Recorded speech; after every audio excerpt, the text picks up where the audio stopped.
Hey there, hey, hey, hey. Hey there, can you feel it?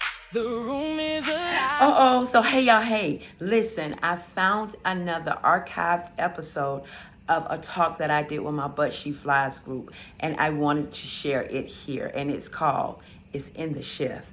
Let's get ready. Okay. How many of you know that you don't have and this is part of the shift. Also, we're going to go ahead and get into this. Part of the shift and part of the spirit. You don't have to have everything perfect to start.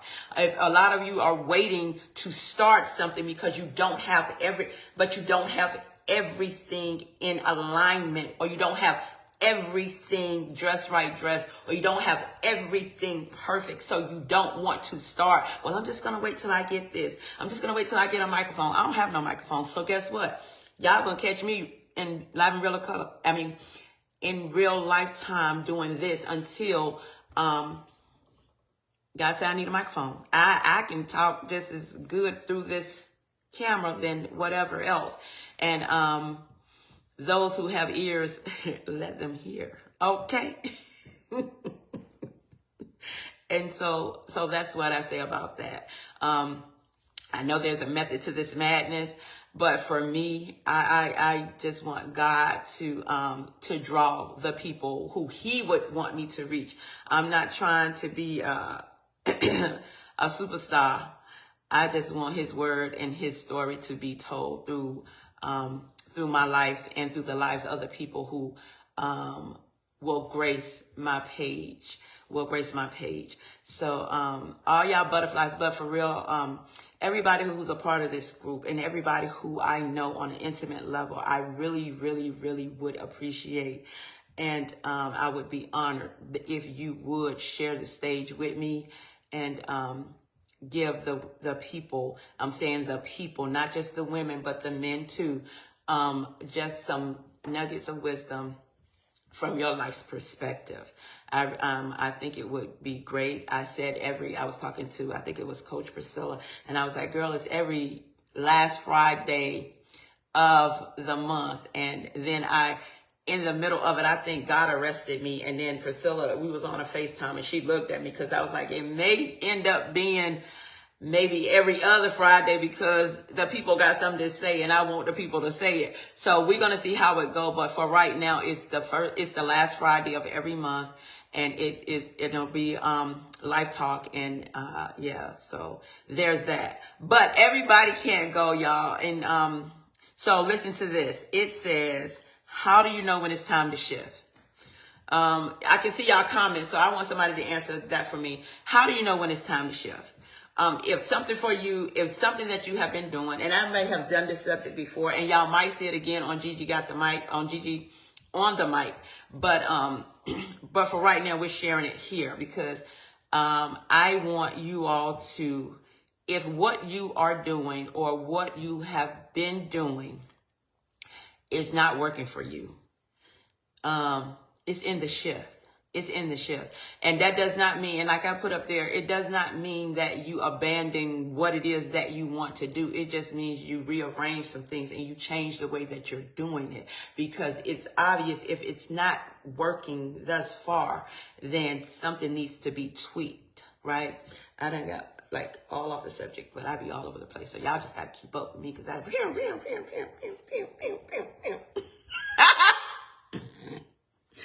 Let me tell you something. Whoever my audience is, they're gonna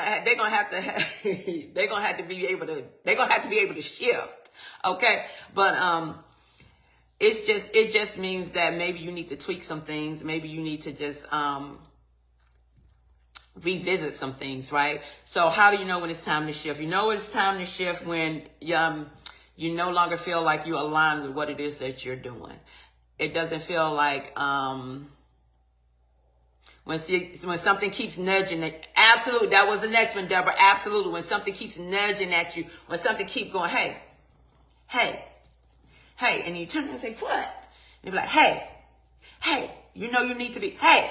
And then that tap get a little harder, and it get harder, and then it turn into a push, right? And then it turns into you getting fired from your job. And then it turns into your husband walking out leaving you. And then it turns into you and your best friend have a fight or something and they're no longer a part of your life. Or it turns into, I'm using some of my own, your kids move away and you're an empty nester. How do you know when it's time to shift? Because, hey girl, hi, Tish. So that's how you know. And then when things start to get uncomfortable for you, you know how like when you outgo. Listen, let's do it to a life. Come on, this life talk, right? So we're gonna start here. We're doing a life talk. You know how when you gain a little weight, when you put a little weight on you, and you can't fit your clothes, when you no longer fit that which used to fit you, that's when you know it's time to shift. You got to buy a bigger size, right?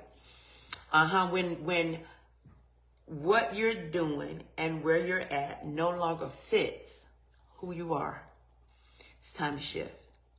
It's time. It's time to pivot. So and then and it says that discomfort, and then a lot of times we always say, okay, when we feel uneasy about something, or when something don't feel right, or we feel like something ain't lining up, or we feel like it ain't even working no more. Why it ain't working? Oh, the devil messing with me. Oh, the devil don't want me to have it. How do you know it's the devil? It could be God saying, It could be God telling you it's time to shift. But we give so much credit to the devil. We want to blame everything that don't go right in our lives on the devil, on the enemy, right? And it could be God saying, time to shift. I mean, he did tell Satan, have you considered my servant Job? Because and here's the thing, because God already knew what Job had in him, he just had to bring it out. Same thing, different name. Same thing, different name. That was Job, you Priscilla. That was Job, you Deborah. That was Job, you Angie. That was Job, you Tish. That was Job, you Charlene. That was Job, you Shirley. Same thing. Have you considered my servant? Go ahead and put your hand on that right there. Don't let it prosper. Because I need for her to move over here. And I need for her to get in alignment with this over here, because this right here is connected to her divine destiny. This right here is just something that she's doing for the time being. Something she thinks she won't. But this right here is going to move her. It's going to shift her into her sanctified place. This right here is going to shift her into her sweet spot, right? So don't discount being uncomfortable. Don't discount being in messy situations that you got to maneuver your way out of, and then you find out that it has led you to do something else, right? So and then it says, just because, okay, and this is good, just because something is familiar and you're used to doing it, that doesn't mean it's the thing that you need to be doing. It doesn't mean that that's the thing that you're supposed to keep doing. Just because it's familiar and you're used to it and you're comfortable with it, that doesn't mean that that's what it is, like life. I love my mom. My mom's been in North Carolina. When you're not at peace, absolutely. Same thing. When you're nudging, when you can't find peace, when you can't get in on sleep at night because you feel like somebody calling your name, right? When you feel like something greater is calling you. I'm just getting y'all comments late. I'm sorry, Deborah, but I just saw that one. But my mom has been in North Carolina, and I have like 4 points, but it's like 7:23 already. That's why I told y'all that when I be doing the life talk on Gigi on the Mic page, you're going to have to catch it on YouTube, because I be having like points, but I can't make them in this short amount of time because I don't like to hold people long, especially on a live. So if you go to the YouTube page, you'll be able to get the whole segment, right? But anyway, real quick, my mom, North Carolina, my mom just turned 72. She's been in North Carolina all her life. All her life.